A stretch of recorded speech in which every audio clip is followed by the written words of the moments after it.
हरे कृष्णा। क्या आपको पता है कि भगवान राम के छोटे भाई लक्ष्मण भी धरती पर एक संत के रूप में अवतरित हुए थे? जी हाँ, वे और कोई नहीं बल्कि श्री रामानुजाचार्य थे, जिन्होंने दक्षिण भारत में भक्ति की लहर बहा दी थी। दक्षिण भारत के प्रमुख आचार्यों में से एक महान आचार्य है श्री संप्रदाय के संस्थापक आचार्य श्री रामानुजाचार्य। उन्होंने भगवान की रूप की व्यक्तिगत महिमा को दूर दूर तक फैलाया है। भारत भूमि ऋषि मुनियों और आचार्यों की भूमि है। प्राचीन काल से ही हमारे देश में ऐसे महान जीवों का प्राकट्य हुआ है जिन्होंने अपना संपूर्ण जीवन भगवत भक्ति के प्रचार के प्रति, लोगों को उनकी दीनहीन अवस्था से मुक्त करने के प्रयास हेतु समर्पित किया है। इसलिए इन्हें आचार्य के पद से गौरवान्वित किया जाता है। इसी कड़ी में है श्री संप्रदाय के संस्थापक आचार्य श्रीपाद रामानुजाचार्य। वे दक्षिण भारत के प्रमुख आचार्यों में से एक है। वैष्णव धर्म की पुनः प्रतिष्ठा करने में श्री रामानुजाचार्य का महत्वपूर्ण स्थान है। वे बड़े विद्वान, धैर्यवान, सदाचारी और उदार थे। छोटी आयु से ही रामानुजाचार्य की विद्वत्ता की ख्याति निरंतर बढ़ती गई।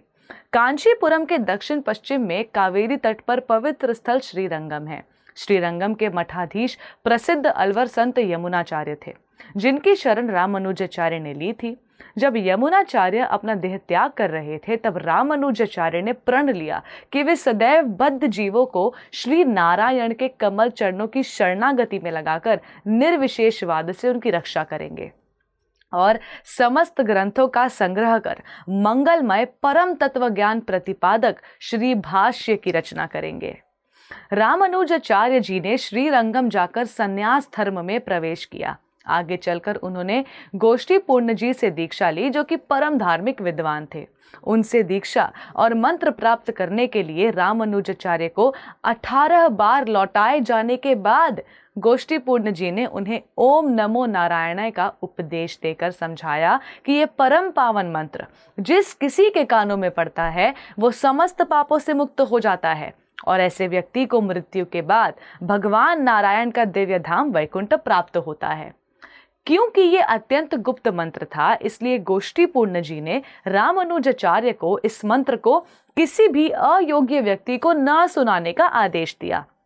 लेकिन इस पर रामानुजाचार्य ने सोचा कि यदि यह मंत्र इतना शक्तिशाली है कि अन्य लोग भी इसे सुनेंगे तो उनका उद्धार होगा, तो ऐसा क्यों नहीं हो सकता कि इसे सभी को सुनाया जाए। और ऐसा सोचकर वे मंदिर की छत पर चढ़कर चिल्ला चिल्ला कर इस मंत्र का उच्चारण करने लगे। गुरु के आदेश की अवहेलना करने पर जब गोष्ठीपूर्ण रामानुजाचार्य से अप्रसन्न हुए, तब रामानुजाचार्य ने बहुत ही नम्रता और शांति से उन्हें उत्तर दिया, हे गुरुजी, मैंने आपका अपमान किया है, ये सच है। इसके लिए मैं नर्क जाने के लिए भी तैयार हूँ, लेकिन इस मंत्र के प्रभाव से मुझे उन सभी बद्ध जीवों का उद्धार करना है जिस तरह से मेरा उद्धार इस मंत्र से होगा। इस पर उनके गुरु का गुस्सा शांत हुआ और उन्होंने श्रीपाद रामानुजाचार्य जी को बहुत आशीर्वाद दिया। रामानुजाचार्य जी ने शंकराचार्य जी द्वारा दिया गया सिद्धांत, जिसे अद्वैतवाद कहते हैं, यानी कि आत्मा और परमात्मा समान है, उनमें कोई अंतर नहीं है, ऐसी धारणा को पराजित कर सर्वोच्च भगवान के चरण कमलों में प्रेम पूर्ण भक्ति का उपदेश दिया। उन्होंने और भी अधिक उत्साह से मायावादी दर्शन को नष्ट करते हुए भगवान की व्यक्तिगत रूप की महिमा को दूर दूर तक फैलाने का अथक प्रयास किया।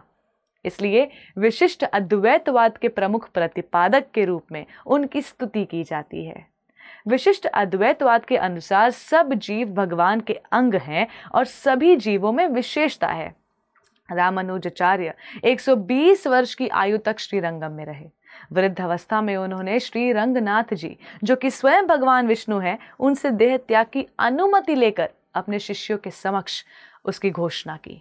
पवित्र कावेरी नदी के तट पर उन्होंने अपने शिष्यों को 64 निर्देश दिए, लेकिन उनमें से 2 अत्यंत महत्वपूर्ण है, वैष्णव सेवा और शुद्ध भक्ति। भगवत प्राप्ति का इससे उत्तम मार्ग और कोई नहीं हो सकता। तो आइए हम सभी मिलकर श्री रामानुजाचार्य के तिरोभाव दिवस पर उनसे प्रार्थना करें कि वे हम सभी को परम पुरुषोत्तम भगवान श्री कृष्ण के चरण कमलों के प्रति अटूट विश्वास और प्रेम पूर्ण भक्ति सेवा प्रदान करें। जिससे हम भी अपने सारे बंधनों से मुक्त हो सकें। धन्यवाद। हरे कृष्णा।